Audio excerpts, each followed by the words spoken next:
எல்லோருக்கும் வணக்கம். எல்லாரும் நல்லா இருக்கிறீங்கன்னு நம்புகிறேன். நானும் இங்கே ரொம்ப நல்லா இருக்கேன்.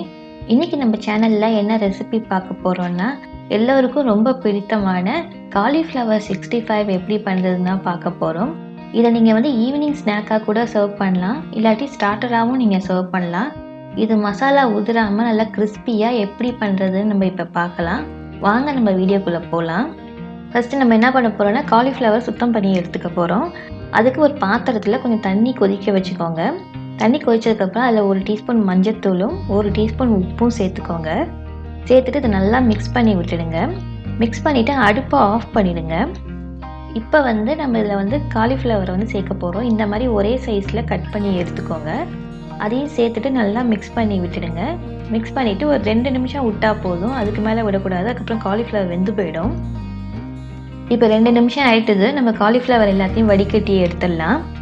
இதை நல்லா சுத்தமாக தண்ணியே இல்லாத அளவுக்கு வடிகட்டி எடுத்துக்கோங்க. தண்ணி இருந்ததுன்னா நம்ம 65 பண்ணுறப்ப அவ்வளோ கிறிஸ்பியாக வராது. இந்த அளவுக்கு நல்லா வடிகட்டி எடுத்துக்கலாம். இப்போ இதில் நம்ம மாவெல்லாம் சேர்க்க போகிறோம். ஃபஸ்ட்டு நம்ம ஒரு 5 டேபிள் ஸ்பூன் அளவுக்கு கார்ன்ஃப்ளவர் சேர்த்துக்கோங்க. ஒரு 3 டேபிள் ஸ்பூன் அளவுக்கு மைதா மாவு சேர்த்துக்கோங்க. அப்புறம் ஒரு 2 டேபிள் ஸ்பூன் அளவுக்கு அரிசி மாவு சேர்த்துக்கோங்க. அரிசி மாவும் கார்ன்ஃப்ளவரும் தான் கிறிஸ்பியாக ஆக்கும். அப்புறம் 1 டீஸ்பூன் மஞ்சத்தூள், 1 டேபிள் ஸ்பூன் மிளகாய்த்தூள், காஷ்மீரி மிளகாய்த்தூள் சேர்த்துருக்கேன் கலருக்காக. அப்புறம் 1 டீஸ்பூன் கரம் மசாலா, 1 டீஸ்பூன் இஞ்சி பூண்டு விழுது, 1 டேபிள் ஸ்பூன் லெமன் ஜூஸ் சேர்த்துக்கோங்க. கடைசியாக கொஞ்சோண்டு உப்பு சேர்த்துக்கோங்க தேவையான அளவுக்கு. நான் 1 டீஸ்பூன் சேர்த்துருக்கேன்.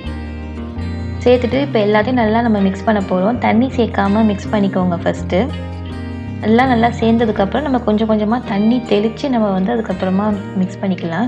தண்ணி நிறையா சேர்த்துட்டிங்கன்னா அதுக்கப்புறமா மசாலா தனியாக அப்புறம் காலிஃப்ளவர் தனியாக வந்துடும்.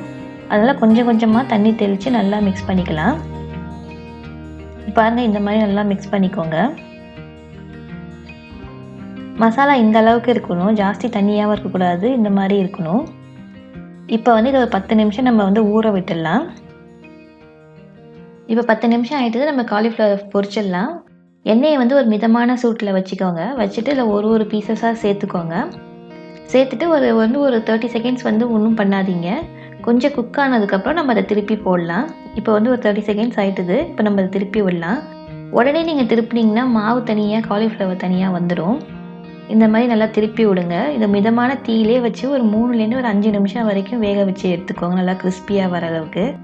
அப்பப்போ திருப்பி விட்டு நல்லா நம்ம கிறிஸ்பியாக அதை ஃப்ரை பண்ணி எடுத்துக்கலாம். இப்போ பாருங்கள், நம்மளோட காலிஃப்ளவர் 65 ரெடி ஆகிட்டுது. இப்போ எண்ணெயெல்லாம் வடிகட்டிட்டு நம்ம ஒரு ஸ்ட்ரெயினரில் மாற்றி வச்சிடலாம்.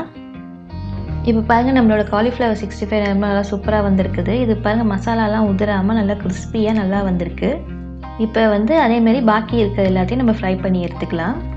இந்த காலிஃப்ளவர் 65 நீங்கள் ஈவினிங் ஸ்நாக்காக கூட சர்வ் பண்ணலாம், இல்லாட்டி வெஜிடபிள் புலாவ், அதுக்கப்புறம் வெரைட்டி ரைஸ் கூடலாம் இது ஒரு அட்டகாசமான காம்பினேஷனாக இருக்கும். இந்த மாதிரி 65 ஒரு தடவை நீங்கள் வீட்டில் கண்டிப்பாக ட்ரை பண்ணி பாருங்கள். ட்ரை பண்ணி பார்த்துட்டு எப்படி வந்ததுன்னு கமெண்ட்டில் உங்களோட ஃபீட்பேக்கை கொடுங்க.